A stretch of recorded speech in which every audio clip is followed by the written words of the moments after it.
السلام علیکم ورحمۃ اللہ وبرکاتہ۔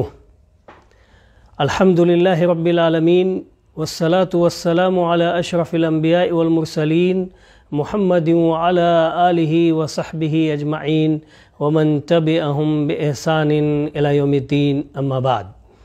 فإن خیر الحدیث کتاب اللہ وخیر الہدی ہدی محمد صلی اللہ علیہ وسلم وشر الامور محدثاتها وكل محدثة بدعة وكل بدعة ضلالة وكل ضلالة في النار۔ محترم ناظرین کرام، آج کی اس مجلس اور اس درس میں ہم گفتگو کریں گے قرآن کریم کی تلاوت کے سلسلے میں۔ قرآن کریم کی تلاوت کرنا یہ اپنی جگہ ایک مستقل بڑی فضیلت والی عبادت ہے، اور خاص طور پر رمضان کے مبارک مہینے میں قرآن کریم کی تلاوت، اس کی اہمیت اور زیادہ بڑھ جاتی ہے، اس لیے کہ رمضان کے مہینے کو یہ شہر القرآن کہا گیا ہے، قرآن کا مہینہ کہا گیا ہے، اور یہ رمضان کا مہینہ قرآن کا مہینہ ہے، اور اللہ تعالیٰ نے قرآن کریم کو اسی مبارک مہینے میں نازل فرمایا۔ چنانچہ اللہ تعالیٰ فرماتے ہیں شہر رمضان الذی انزل فیہ القرآن ھدی للناس وبینات من الھدی والفرقان۔ شہر رمضان الذی، رمضان کا وہ مہینہ ہے جس میں قرآن نازل کیا گیا، ھدی للناس، جو قرآن لوگوں کے لیے ہدایت کا ذریعہ ہے، وبینات من الھدی والفرقان، اور اس قرآن کے اندر ہدایت کے اور حق و باطل کے درمیان تمیز کے واضح براہین اور دلائل ہیں۔ تو اس آیت کے اندر واضح طور پر اللہ تعالیٰ نے بیان فرمایا کہ قرآن کو اس مہینے کے اندر نازل فرمایا گیا۔ قرآن کو رمضان کے مہینے میں نازل کیے جانے کا مطلب یہ ہے، جیسا کہ علامہ ابن کثیر رحمہ اللہ نے بیان فرمایا، کہ پورا کا پورا قرآن رمضان کے شب قدر میں، رمضان کی لیلۃ القدر میں ہی لوح محفوظ سے سمائے دنیا پر اللہ تعالیٰ نے یکبارگی اور یکلخت نازل فرما دیا، اور اسے بیت العزت میں رکھ دیا گیا، اور پھر اس کے بعد نبی صلی اللہ علیہ وسلم کی نبوت کی 23 سالہ مدت میں گاہے بگاہے وقتاً فوقتاً اور حسب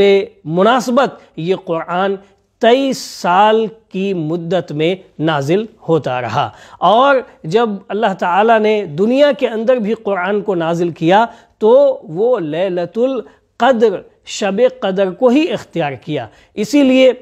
یہ کہنا کہ قرآن کریم کو رمضان کے مہینے میں نازل کیا، لیلۃ القدر میں نازل کیا ہے، لیلہ مبارکہ میں نازل کیا ہے، یہ تمام باتیں اپنی جگہ بالکل صحیح ہیں۔ تو یہ رمضان کا مہینہ شہر القرآن ہے، قرآن کی تلاوت کا مہینہ ہے، اور اسی لیے پیارے نبی محمد رسول اللہ صلی اللہ علیہ وسلم اس مبارک مہینے میں قرآن کریم کی تلاوت کا خاص اہتمام کیا کرتے تھے، بلکہ قرآن کریم کا دور کیا کرتے تھے حضرت جبریل کے ساتھ، جیسا کہ بخاری کی روایت حضرت عبداللہ ابن عباس رضی اللہ تعالی عنہ سے مروی ہے کہ حضرت جبریل ہر رات رمضان میں پیارے نبی محمد رسول اللہ صلی اللہ علیہ وسلم کے پاس آتے، وَكَانَ يُدَارِسُهُ الْقُرْآنَ، اور آپ صلی اللہ علیہ وسلم سے قرآن کریم کا مدارسہ یعنی قرآن کریم کا دور کرتے، اور قرآن کریم کے دور کرنے کا مطلب یہ ہے کہ پیارے نبی محمد رسول اللہ صلی اللہ علیہ وسلم حضرت جبریل پر قرآن پڑھتے، قرآن پیش کرتے، اور کبھی حضرت جبریل علیہ السلام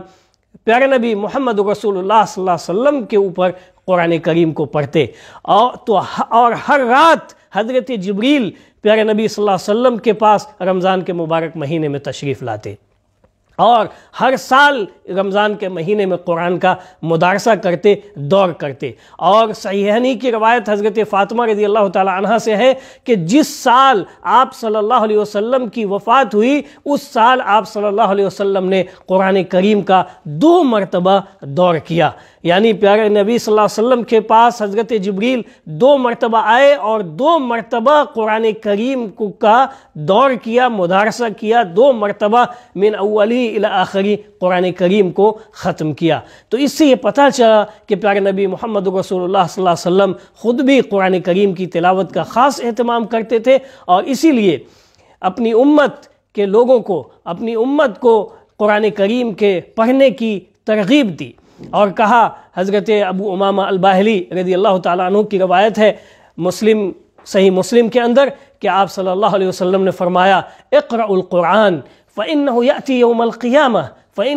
يوم القيامة شفيعا لأصحابه۔ قرآن پڑھو، اقرأوا القرآن، قرآن کی تلاوت کرو، قرآن کو پڑھو، اس لیے کہ یہ قرآن قیامت کے دن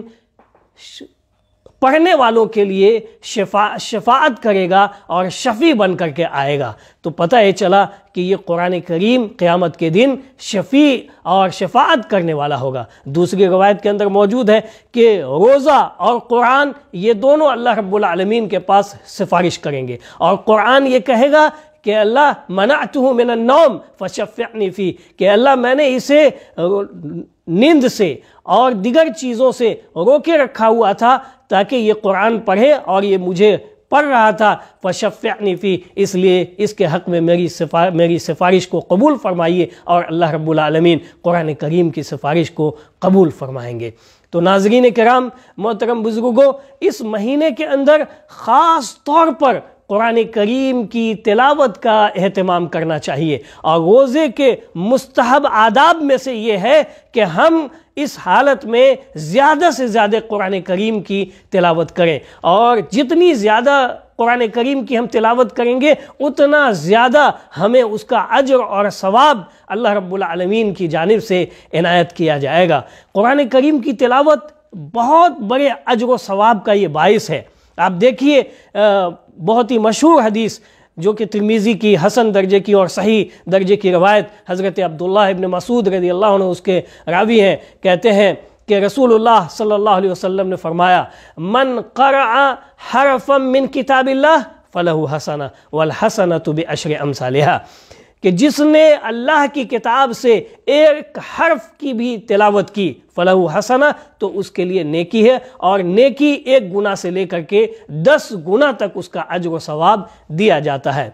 اور آپ صلی اللہ علیہ وسلم فرماتے ہیں، وَلَا أَقُولُ أَلِف لام میم حرف وَلَكِنْ أَلِفٌ حرف لام حرف ومیم حرف، میں یہ نہیں کہتا کہ الف لام میم یہ تینوں ایک ہی حرف ہے، نہیں، بلکہ الف 1 حرف، لام 1 حرف اور میم 1 حرف، یعنی ٹوٹل یہ 3 حروف ہے۔ اس کا مطلب یہ ہوا کہ جو کوئی بھی الف لام میم پڑھے گا تو اللہ رب العالمین اس کو اس کے بدلے 30 نیکیوں سے نوازیں گے۔ اب سوچ لیجئے، جو جتنا قرآن پڑھے گا اور جتنے حروف اس کے اندر آئیں گے اس کے حساب سے اس کی نیکیاں بڑھتی ہوئی چلی جائیں گی۔ جیسے مثال کے طور پر اگر کسی نے 1000 حرف کی تلاوت کی تو اسے 10,000 نیکی اللہ رب العالمین اس کے نامہ اعمال میں ڈال دے گا، اس کے میزان کے اندر اللہ تعالیٰ، اور اس کے حسنات کے اندر اللہ تعالیٰ 10,000 نیکیوں کو ڈال دے گا۔ تو اس سے یہ پتہ چلا کہ قرآن کریم کی تلاوت کتنی اہمیت کے متحمل ہے، اور اس مہینے میں روزے کی حالت میں، اس کی دن میں، رات میں، جس وقت بھی آپ کو ہمیں موقع ملے ہم کوشش کریں کہ قرآن کریم کی ہم کثرت سے تلاوت کریں، اور اللہ تعالیٰ نے خود بھی وعدہ فرمایا ہے قرآن کریم کے تلاوت کرنے والوں کے لیے بڑے اجر و ثواب کا، پورا اجر و ثواب دینے کا وعدہ فرمایا ہے۔ ان الذین یتلون کتاب اللہ واقاموا الصلاۃ وانفقوا مما رزقناهم سرا وعلانیہ یرجون تجارۃ لن تبور لیوفیہم اجورہم ویزیدہم من فضلہ انہ غفور شکور، بے شک کہ وہ لوگ جو قرآن کریم کی، اللہ کے کتاب کی تلاوت کرتے ہیں، نماز کو قائم کرتے ہیں، اور جو اللہ نے انہیں مال دیا ہے وہ پوشیدہ اور ظاہری طور پر وہ اللہ کے راہ میں خرچ کرتے ہیں، اور اللہ سے ایسی تجارت کے امیدوار ہیں جو تجارت کبھی خسارے اور نقصان میں پڑنے والی نہیں ہے۔ لیوفیہم اجورہم، تاکہ اللہ تعالیٰ ان کے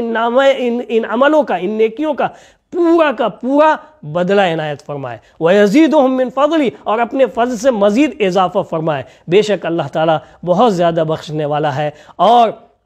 بڑا ہی قدرداں ہے۔ تو محترم ناظرین کرام، بزرگوں، نوجوان دوستوں اور ساتھیوں، خواتین اسلام، یہ مبارک مہینہ ہمارے ساتھ ہے، ہمیں اس میں کثرت سے قرآن کریم کی تلاوت کرنی چاہیے۔ اللہ تعالی ہم سب کو اس کی توفیق سے نوازے، نماز کے اہتمام کی توفیق سے نوازے، المال کو اللہ کے راہ میں خرچ کرنے کی توفیق دے، اور اس کے علاوہ دیگر جو عبادات اس مبارک مہینے کے اندر ہیں، تمام عبادتوں کو